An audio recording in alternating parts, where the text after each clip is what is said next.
Bien-aimés dans le Seigneur, l'Église Notre Mère célèbre aujourd'hui le 4e dimanche du temps de Carême, année liturgique C. Tout d'abord, nous avons choisi pour thème « On est mieux chez soi ».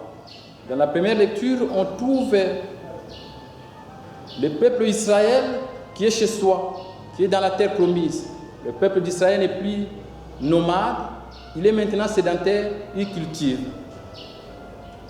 La liberté du peuple d'Israël est une liberté que nous pouvons appeler légitime. Une liberté légitime, une liberté qui vient de Dieu.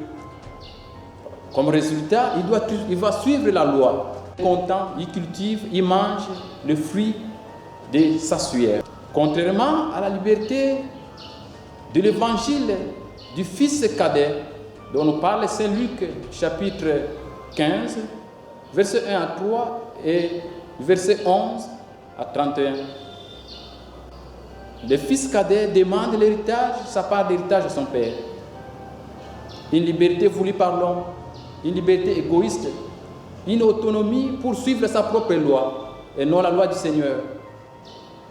Chez les Juifs, c'est le fils aîné qui reçoit une part d'héritage, donc la moitié de l'héritage du papa après la mort du père.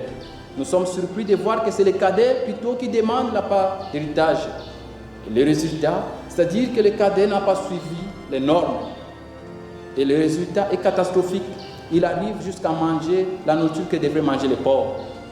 L'image du porc exprime l'impureté. Mais si le fils arrive jusqu'à manger, il n'a pas mangé la viande du porc, mais il mange la nourriture que devrait manger le porc, c'est-à-dire que le fils est arrivé jusqu'à un niveau qui est moins humain.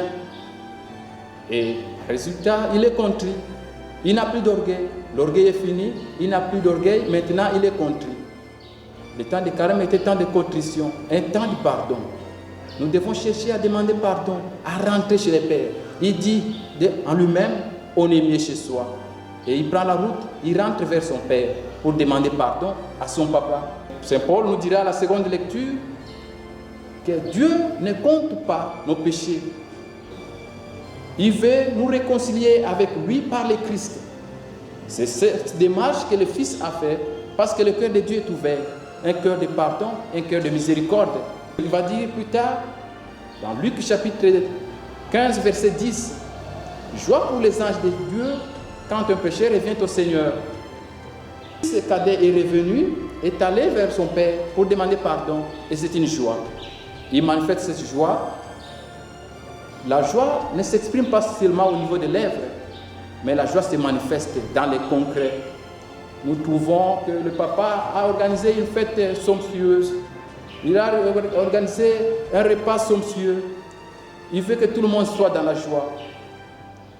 Nouveaux habits, il donne de nouveaux habits à son fils et une nouvelle bague. Voilà ce qui montre une nouvelle alliance que nous devons faire pendant ce temps de carême. Nous sommes appelés à faire cette démarche du Fils, aller vers le Père, parce que son cœur est tendre. Contrairement à nous, le cœur de l'homme, le cœur qui contraint, le cœur qui critique. Parce que le Père a organisé une fête somptueuse, son Fils. Et ça nous arrive parfois de trouver les gens qui sont mécontents à cause de notre réussite, de trouver les gens qui ne veulent pas que nous changions. Ils nous laissent, ils veulent nous piétiner, ils veulent que nous restions à notre état. Ayons ce courage. Je vous prie d'avoir ce courage. Je vous prie de bien suivre ce temps de carême, un temps de contrition, un temps de pardon. Demandons à Dieu de nous aider, de nous garder sous sa constante protection.